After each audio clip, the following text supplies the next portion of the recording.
ভাই বোনের মতো ছিল, আজ অর্ক তাকে এত বড় কথা বলল। এক প্রকার অভিমান নিয়ে অর্কর ঘর থেকে বের হয়ে যায় ডাক্তার প্রীতি। অর্কর রুম হতে বের হবার সময় ডাক্তার প্রীতির মুখোমুখি অর্ণব রাস্তা আগলে দাঁড়ায়। সাথে সাথে আড়ালে একটি ছায়ার আবির্ভাব হয়। কেউ এমন জায়গায় দাঁড়িয়েছে যেখানে থেকে তাকে দেখা যায় না, কিন্তু সে প্রীতি এবং অর্ণবকে দেখতে পাচ্ছে। ডাক্তার প্রীতি ভ্রুকুটি করে বলে, কিছু বলবেন? কেন করছেন এ বিয়ে? আর আমি আপনাকে জবাব কেন দেব মিস্টার সিদ্দিকী? আপনি আমার কে? কথাটি বলার সাথে সাথে অর্ণব তাকে একটা পিলারের সাথে চেপে ধরে। অর্ণবের বলিষ্ঠ শরীরটাকে সরানোর অনেক চেষ্টা করে প্রীতি ব্যর্থ হয়। এত অহমিকা কি বড়লোক হ্যান্ডসাম হাজবেন্ড পাবেন বলে? প্রীতি রক্তচক্ষু করে অর্ণবের দিকে তাকিয়ে বলে, আমি আপনার কোনো প্রশ্নের উত্তর দেব না। আমাকে ছাড়ুন, না হলে এমন চেঁচাবো যে সবাই চলে আসবে। প্রীতির কারণে কাছের চুলগুলো সরিয়ে ফিসফিস করে বলে, আচ্ছা। আমি কাউকে ভয় পাই না। পাওয়া উচিত। আমার ফিয়ান্সির পাওয়ার অনেক আছে, আপনার কোনো আইডিয়া নেই।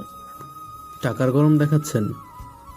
প্রীতির কানের কাছের চুলগুলো সরিয়ে ফিসফিস করে বলে। তাচ্ছিল্যের হাসি দিয়ে প্রীতি বলে, কেন এই অধিকার কি শুধু আপনার বা আপনার বাবারই আছে? ও, আমি তো ভুলেই গিয়েছিলাম। অসহায় মানুষকে ব্যবহার করা, ব্ল্যাকমেল করে, এগুলো আপনাদের বাপদাদার সম্পদ। এবার প্রীতির বাঁধন কিছুটা হালকা করে অর্ণব বলে, এসব কি বলছেন আপনি? আমি কখন? তখনই আচমকা অর্ণবকে সমস্ত শক্তি দিয়ে ধাক্কা দিয়ে নিজের থেকে সরিয়ে দেয়। সিদ্দিকী, আর কোনোদিন আপনি আমাকে স্পর্শ করার চেষ্টা করবেন না, তাহলে আমার চেয়ে ভয়ঙ্কর আর কেউ হবে না। এরপর হন হন করে অর্ণবের কোনো কথা না শুনে ধূপধাপ দুপা ফেলে চলে যায়। সেই ছায়াটিও প্রীতির আগে সেখান থেকে সরে যায়। বিহান আর পাপিয়া আক্তারকে নিয়ে নির্জনা একটা গেস্ট রুমে আসে। বিহান খুব স্বাভাবিক গলায় বলে, কেমন আছো অবুঝ বালিকা? বহুদিন পর নিজের প্রিয় মানুষের গলা শুনতে পাচ্ছে নির্জনা। এতে কোনো সন্দেহ নেই যে সে বিহানকে দেখে খুব খুশি হয়েছে, কিন্তু আজ তার মনে বিহানের জন্য কোনো উথাল পাথাল হচ্ছে না। বিহানের চোখে আজও সে ভালোবাসা দেখতে পাচ্ছে, কিন্তু চাইলেও আগের মতোই ভালোবাসার প্রেমে পড়তে পারছে না। কোনো একটা অদৃশ্য দেয়াল তাদের মধ্যে সৃষ্টি হয়েছে, কিন্তু সে তো বিহানকে ভালোবাসে, তাহলে এ দেয়াল কেন? আমি ভালো আছি, তুমি কেমন?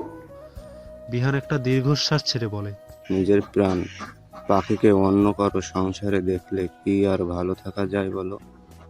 নির্জনা নিজেও জানে না কেননা বিহানের সাথে এসব নিয়ে কথা বলতে তার ভীষণ অস্বস্তি হচ্ছে। সে কোনো রকমে বলে, তুমি রেস্ট করো, আমি মায়ের সাথে যাই। পাপিয়া আক্তার নির্জনার অস্বস্তির কথা বুঝতে পেরে বলে, নির্জনা ঠিক বলেছে বিহান, তুমি রেস্ট করো, আমরা কাল কথা বলবো। Are you okay? গাড়িতে বসে প্রীতির দিকে তাকিয়ে কথাটি বলে রুহান। তুমি কি আমাকে কিছু বলতে চাও? প্রীতি একবার ভাবে রুহানকে অর্ণবের কথা বলবে, কিন্তু পরক্ষণেই মনে করে এটা তেমন কিছু নয়, তাই সে মাথা নাড়িয়ে না করে দেয়। খাবার টেবিলে সবাই চুপচাপ ছিল। তখন পাপিয়া আক্তার বলে, আপনারা কেউ কিছু মনে না করলে নির্জনা আজকে আমার সাথে থাকবে। মায়ের সাথে মেয়ে থাকবে, এখানে বাধা দেওয়ার কোনো প্রশ্নই ওঠে না। তাছাড়া পাপিয়া আক্তার যে অনুমতি চাইছে এমন না, তিনি সবাইকে শুধু বলছে, সেটা তার গলার আওয়াজেই বোঝা গেছে।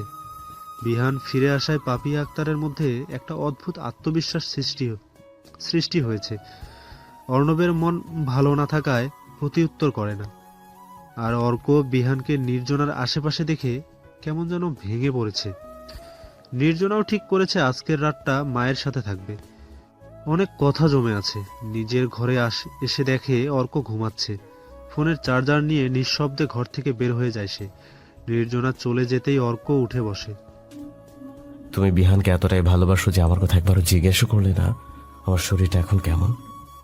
তুমি যদি সত্যি মুক্তি চাও তবে কথা দিচ্ছি তোমাকে মুক্ত করে দিব, কিন্তু আগে রুহান কি চায় সেটা আমাকে বের করতে হবে। আমি চাই তুমি যার সাথেই থাকো ভালো থাকো, সেখানে যাতে কারো কালো ছায়া না পড়ে। আচ্ছা, মাঝরাতে ফোনের রিংটোনে মুচকি হাসি ফুটে ওঠে রুহানের ঠোঁটে। সে ফোনটা কানে লাগিয়ে বলে, বলো Arko, how can I help you? অপর পাশ থেকে অর্কর গম্ভীর গলার আওয়াজ শোনা যায়। তুমি কি জানতে আমি ফোন করব? রুহান অর্ক প্রশ্নের জবাব না দিয়ে বলে, কথা না ঘুরিয়ে পয়েন্টে আসো। হঠাৎ এত রাতে আমাকে কেন ফোন দিলে? অর্ক দীর্ঘশ্বাস ছেড়ে বলে, তুমি নতুন কি খেলা শুরু করেছো? সবচেয়ে বড় কথা, ছেলেটাকে। কোন ছেলে?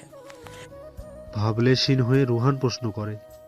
প্রচণ্ড ক্রোধে অর্ক চিৎকার করে বলে, তুমি যাকে বিহান সাজিয়ে আমার আর নির্জনার মাঝখানে পাঠিয়েছো।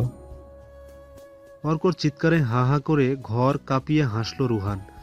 রুহানের এই হাসি অর্কর অন্তর কাঁপিয়ে দিল। হি ইজ বিহান, নির্জনা প্রেমিক, এটাই একমাত্র সত্য। রুহানের জবাবে অর্ক চুপ হয়ে গেল, কারণ সে এটা বুঝতে পারছে রুহান এই ব্যাপারে সত্যি বলছে। অর্ককে চুপ থাকতে দেখে রুহান প্রশ্ন করে, আর কিছু জানার আছে? কি চাও তুমি? খুব স্বাভাবিক গলায় রুহান উত্তর দেয়, আগে যা চাইতাম এখনো তাই চাই, নির্জনা। রুহান, মুখ সামলে কথা বল। She is my wife. কিন্তু বিয়েটা তো জোর করে হয়েছে, তাই না? Arka, let me clear myself. Nirjana যদি বিহানের কাছে ফিরে যেতে চাই, তাহলে আমি কখনোই তার দিকে ফিরে তাকাবো না। কিন্তু সে যদি তোমার সাথে সংসার করতে চাই। রুহানের কথার মাঝখানে অর্ক জিজ্ঞেস করে, তাহলে কি করবে তুমি? ডান হাতের জ্বলন্ত সিগারেটটা হাতের মুষ্টিতে মুচড়ে ধরে রুহান বলে, তাহলে এতদিন যা করিনি সেটাই করব। আই উইল ফোর্স হার। বিহানের কাছে ফিরে গেলে আমার কোনো সমস্যা নেই, কিন্তু বিহানকে ভুলে যদি সে তোমাকে ভালোবাসতে পারে, তবে সে তোমাকে ভুলে আমাকেও ভালোবাসতে পারবে। আমি ওকে আমার কাছে নিয়ে আসবো অ্যাট এনি কস্ট। অর্কর চোখের সামনে কিছুক্ষণ আগের দৃশ্য ভেসে ওঠে, যখন সে পানি খাওয়ার জন্য ঘরের বাইরে গিয়ে দেখে বিহান আর নির্জনা একে অপরের সাথে হেসে কথা বলছে। শুধু তাই নয়, বিহান নির্জনার এলোমেলো চুলগুলো আলতোভাবে সরিয়ে দিচ্ছে। তাচ্ছিল্যের সাথে অর্ক বলে, Nirjana doesn't love me, she still loves him. Are you hurt Arka? রুহানের প্রশ্নে অর্ক একটা দীর্ঘশ্বাস ছেড়ে বলে, না, আমি হার্ট কেন হব? আমার বউ এখনো তার প্রেমিককে ভালোবাসে, তা নিয়ে বউয়ের সাইকো ওয়ান সাইডেড লাভারের সাথে মাঝরাতে ডিসকাস করছি। আমার কত আনন্দের দিন, বিশ্বাস করো, খুশিতে আমার ধেই ধেই করে নাচতে ইচ্ছে করছে। রুহান অর্কর কষ্টটা বুঝতে পারে। I can feel you bro.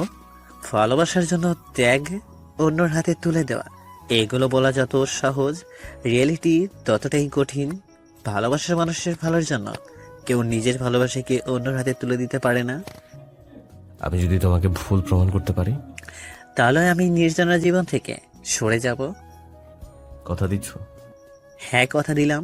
নিজের ভালোবাসাকে ভুলে নির্জনাকে বিহানের হাতে তুলে দাও, তবে আমি রুহান খন্দকার কোনোদিন নির্জনার ভালো থাকাই বাধা হয়ে দাঁড়াবো না। কিন্তু তুমি যদি ভাবো নির্জনার সাথে তুমি সুখে সংসার করবে, তবে আমি শুধু তোমাকে আর নির্জনাকে না, তোমার পুরো ফ্যামিলিকে ধ্বংস করে দিব। যে ফ্যামিলির ভালোর জন্য তুমি 15 বছর পাগল সেজেছিলে, তুমি ভাবতেও পারবে না তোমার সেই ফ্যামিলির আমি কি হাল করব। তোমার ফ্যামিলির একটা পার্সন একটু ভালো থাকার জন্য শর্টফাট করবে, কিন্তু পারবে না। তাই নির্জনাকে নিজের করে নেওয়ার আগে 2 বার ভাববে। অর্ক খুব স্বাভাবিক গলায় বলে, তোমার কোনো হুমকিকে আমি ভয় পাই না। নির্জনা যদি আমাকে ভালোবাসতো, তাহলে তোমার এই হুমকি ধামকিতে আমি পিছিয়ে যেতাম না। কিন্তু ব্রো, আমার কপাল খারাপ। আর একটা কথা, তুমি প্রীতির জীবনটা কেন নষ্ট করতে চাইছো? রুহান তাচ্ছিল্যের সাথে বলে, ওহ হো ডাফরিতি, তার কথা ভুলেই গেছিলাম। বিয়ে করেছি কারণ আমার মা চাই শোনো প্রীতির মতো একটা মিডল ক্লাস মেয়ে আমার মতো একজনকে বিয়ে করবে, মহলে থাকবে, দামি গহনা কাপড় পরবে, 2 হাতে ইচ্ছা মতো টাকা খরচ করবে। এতে যদি তোমার মনে হয় ওর জীবন নষ্ট হয়ে যাবে, তাহলে তুমি ভুল করছো। অর্ক জোরালো গলায় বলে, আমি প্রীতিকে চিনি, সে ওই রকম মেয়ে না। প্লিজ ওর জীবনটা নষ্ট করো না। তুমি যদি ওকে ভালোবাসতে না পারো, তাহলে ওকে বিয়ে করো না। এই তো, এই একটা অনুরোধ রাখো। থমথমে গলায় রুহান বলে, রোহান খন্দকার জীবনে একজনকে ভালোবেসেছে, ভালোবাসবে, সেটা হলো নির্জনা। সত্য বলতে ওই মেয়েটাকে আমিও বিয়ে করতে চাই না। বেশ, লিস্ট মেক এ ডিল। তুমি নির্জনাকে 48 ঘন্টার মধ্যে ডিভোর্স দিয়ে বিয়ানের হাতে তুলে দিবে। বিয়ের দিন আমি বিয়ে আটকে দিব। আর যদি তা না করো, তবে আমি ঠিক কতটা ভয়ঙ্কর হব তুমি কল্পনা করতে পারবে না। অর্ক ঠান্ডা স্বরে বলে। আমি আগেই বলেছি তোমাকে আমি ভয় পাই না। যাই হোক, ডিল। ফোনের লাইনটা কেটে বিছানার উপর ছুঁড়ে ফেলে রুহান আধা শোয়া হয়ে বিন ব্যাগের উপর বসে বলে, ইউ এরি ওয়ারিং অর্ক, নির্জনা তোমাকে ভালোবাসে। ওর চোখে আমি তোমার জন্য যে ভালোবাসা দেখেছি তা বিয়ানের জন্য দেখিনি। তাই সে বেঁচেছিল। যদি বিয়ের কবুল এত জোর থাকে তবে তাই হবে। তুমি ডিভোর্স না দিলে তোমাকে খুন করে হলেও নির্জনাকে বিয়ে করব। তোমাকে বেঁচে থাকার একটা সুযোগ দিলাম। তবে তুমি যদি আমার সাথে ডাবল গেম খেলো, তবে আমি এমন কিছু করব বাধ্য হয়ে তুমি নিজে নির্জনাকে আমার হাতে তুলে দিবে। প্রীতির উপর তোমার অনেক টান বেশ, তাহলে সেই হোক আমার ট্রাম্প কার্ড। নির্জনার মাথায় পাপিয়া আক্তার হাত বুলিয়ে দিয়ে জিজ্ঞেস করে, বিহানের সাথে কথা হলো? হুম। কাল জাফর সিদ্দিকী এলে আমরা চলে যাব। নির্জনা ভাবে পাপিয়া আক্তার আমরা বলতে বিহানার নিজেকে বুঝিয়েছে, তাই সে বলে, আচ্ছা। ফজরের নামাজ আদায় করে নির্জনা। নিজের ঘরে এসে দেখে অর্ক কাঁপছে। সে অর্কর মাথায় হাত দিয়ে দেখে জ্বরে তার গা পুড়ে যাচ্ছে। এত জ্বর কি করে এলো? ওই ছুরিটাতে আবার সমস্যা ছিল না তো? আল্লাহ, আল্লাহ, সেপ্টিক যাতে না হয়। সকাল হলেই ডাক্তার দেখিয়ে আগে টিটেনাস দিতে হবে। বলে সে জলপট্টি দেওয়া শুরু করে। জ্বরের ঘোরে অর্ক বিড়বিড় করে বলতে থাকে, আমাকে কেন ভালোবাসলে না ওয়াইফি? কিন্তু নির্জনা তা বুঝতে পারে না অর্ক কি বলছে। জ্বর খানিক কমলে অর্ক আধো চোখে নির্জনার দিকে তাকায়। নির্জনা ব্যস্ত হয়ে জিজ্ঞেস করে, কিছু লাগবে? অর্ক বিড়বিড় করে বলে, তোমাকে লাগবে ওয়াইফি। কি বলছো? আমি কিছুই বুঝতে পারছি না। অর্ক আর কোনো কথা না বলে নির্জনাকে হ্যাঁচকা টানে নিজের বুকে মিশিয়ে নেয়। নির্জনাও নড়চড় না করে বেড়াল ছানার মতো গুটিয়ে অর্কর বুকে ঘুমিয়ে যায়। কিছু সময় পর সূর্যের কিরণ জানালা ভেদ করে ঘরে প্রবেশ করতেই নির্জনার ঘুম ভেঙে যায়। নিজেকে অর্কর বুকে আবিষ্কার করতেই লজ্জায় গুটিয়ে যায়। অতি সাবধানে অর্কর বুক থেকে উঠে কপালে হাত দিয়ে দেখে তার জ্বর নেমে গেছে। একটু নিশ্চিত হয়ে ঘর থেকে বের হয়। কিছুক্ষণ পর অর্ক ঘুম ভেঙে চোখ মেলে তাকিয়ে বলে, তুমি আমার বুকে ঘুমিয়েছিলে। তোমার চুলের সুবাস এখনো আমার শরীরে। স্বপ্ন বুঝে এতটাই বাস্তব হয়। এই স্বপ্নটা যদি সত্যি হতো, যদি সত্যি নির্জন আমার বুকে ঘুমাতো, তবে রুহান যাই বলুক, নির্জনাকে কখনোই নিজের থেকে দূরে যেতে দিতাম না। জোহরা মঞ্জিলের ড্রয়িং রুমে বৈঠক বসেছে। অর্ণব ও অর্ক এখনো ঘুম থেকে ওঠেনি। আর সে বাবার পাশে এক কোণে চুপচাপ বসে আছে। জাফর সিদ্দিকী এবং পাপিয়া আক্তার মুখোমুখি। ঘুরে ফিরে কথা বলার অভ্যাস আমার নেই স্যার, তাই সোজাসুজি বলি, আমি চাই নির্জনার সাথে আপনার ছেলের ডিভোর্সটা আজকালের মধ্যে হয়ে যাক। মায়ের কথায় চমকে ওঠে নির্জনা। জাফর সিদ্দিকী বেশ আয়েশি ভঙ্গিতে গা এলিয়ে দিয়ে বলে, কিসের ডিভোর্স? পাপিয়া আক্তার আগেই জানতো এই লোক এত সহজে নির্জনাকে ছাড়বে না, তাই সেও পুরোদমে প্রস্তুতি নিয়ে এসেছে। একটা পাগলের সাথে আমি আমার মেয়েকে সংসার করতে দিতে পারি না।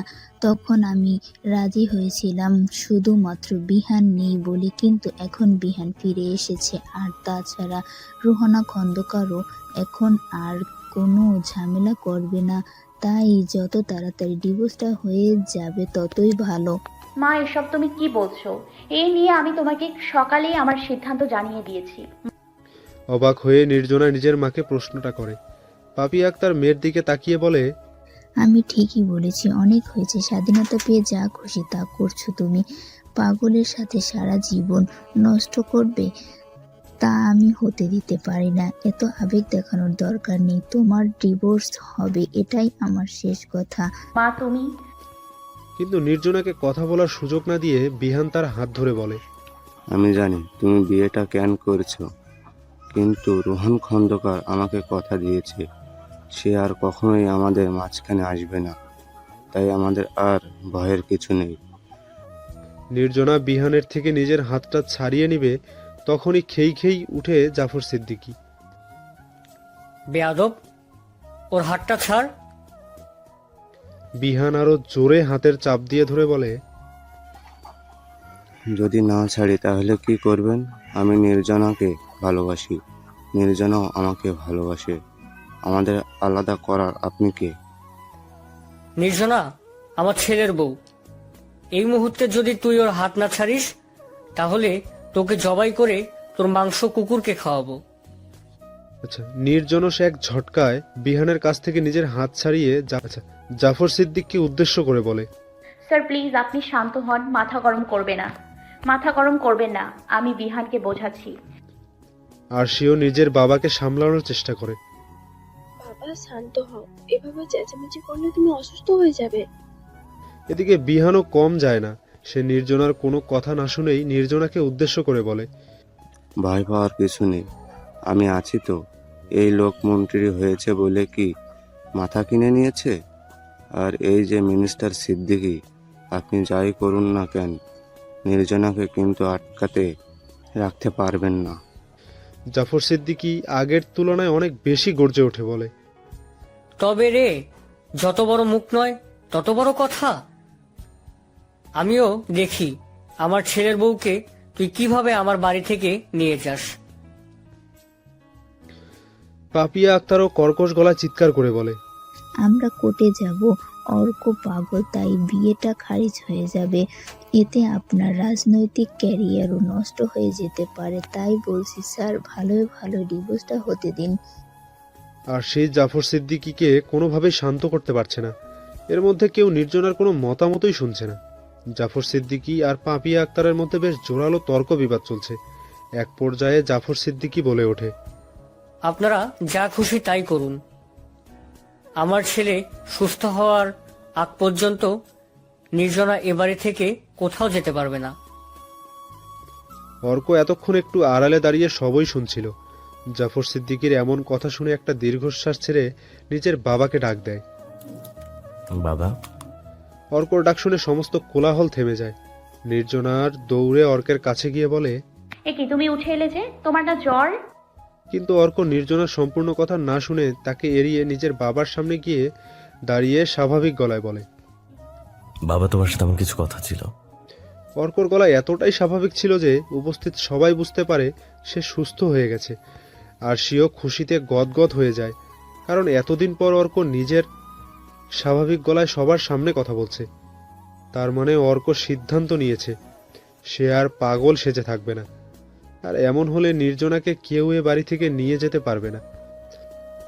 জাফর সিদ্দিকী আপ্লুত হয়ে নিজের ছেলের দিকে তাকিয়ে বললেন, তুমি ভালো হয়ে গেছো?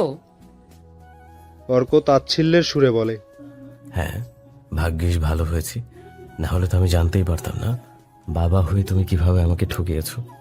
জাফর সিদ্দিকী অবাক হয়ে বলেন, আমি তোমাকে ঠকিয়েছি কিভাবে? চোখ মুখ শক্ত করে অর্ক বলে, পাগল ছিলাম বলে একটা লো স্ট্যান্ডার্ডের মেয়ের সাথে বিয়ে দিয়ে তাকে আমার গলায় ঝুলিয়ে দিয়েছো। এটা ঠকানো নয়?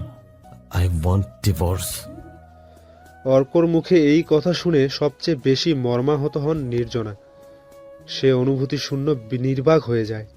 জাফর সিদ্দিকী কিছু বলার আগেই আরশি বলে ওঠে, এসব তুমি কি বলছো? তুমি তো ভাবিকে। কিন্তু আরশিকে কথা সম্পূর্ণ করতে না দিয়ে অর্ক বলে, বাট আই ওয়ান্ট ডিভোর্স। আমি কারো ওপিনিয়ন জানতে চাইনি, আমি আমার ডিসিশন জানিয়েছি। দু হাতে তালি দিয়ে উঠে পাপিয়া আক্তার। বাহ বাহ, এই না হলে রাজনীতিবিদের ছেলে। নির্জনার কাঁধ ঝাঁকিয়ে, এবার নিজের চোখ খোলো। কি বলেছিলে সকালে? অর্ককে ডিভোর্স দিয়ে বিহানকে বিয়ে করা তোমার পক্ষে সম্ভব না, কারণ তুমি নিজের স্বামীকে ভালোবাসো। এখন দেখো, তোমার এই ভালোবাসার স্বামী নিজেই তোমাকে ছেড়ে দিতে চাইছে। ঝরঝর করে চোখের পানি ঝরে পড়ছে নির্জনার চোখ দিয়ে। কিন্তু পাপিয়া আক্তারের এমন কথায় সবচেয়ে বেশি অবাক হয়েছে বিহান আর অর্ক।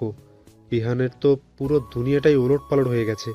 তবে অর্কর হতাশা ভরা দুনিয়াতে আবারও আশার আলো দেখা দিয়েছে। সে অস্থির হয়ে নির্জনাকে জিজ্ঞেস করে, তোমার মা এসব কি বলছে? তুমি সত্যি আমাকে ভালোবাসো? কিন্তু নির্জনা কোনো উত্তর দেওয়ার আগেই পাপিয়া আক্তার অর্ককে নির্জনা থেকে দূরে সরিয়ে কর্কশ গলায় বলে ওঠে, একদম দূরে থাকবে আমার মেয়ের থেকে। হ্যাঁ, এই গাধীটা তোমাকে ভালোবাসে, তাতে তোমার কি? এই পোড়া কপালে তোমাকে এতটাই ভালোবাসে যে আর কি আর বলবো। আজকের কথাই ধরো, তোমার জ্বর এসেছে বলে সকাল থেকে তোমার জন্য হ্যালো বন্ধুরা, পরবর্তী পার্ট খুব তাড়াতাড়ি আসবে, তো সবাই অপেক্ষায় থাকো। আর চ্যানেলটি যারা এখনো সাবস্ক্রাইব করোনি তারা পরবর্তী পার্ট দেখার জন্য চ্যানেলটি সাবস্ক্রাইব করে রেখো। ধন্যবাদ সবাইকে, আমাদের সাথেই থেকো।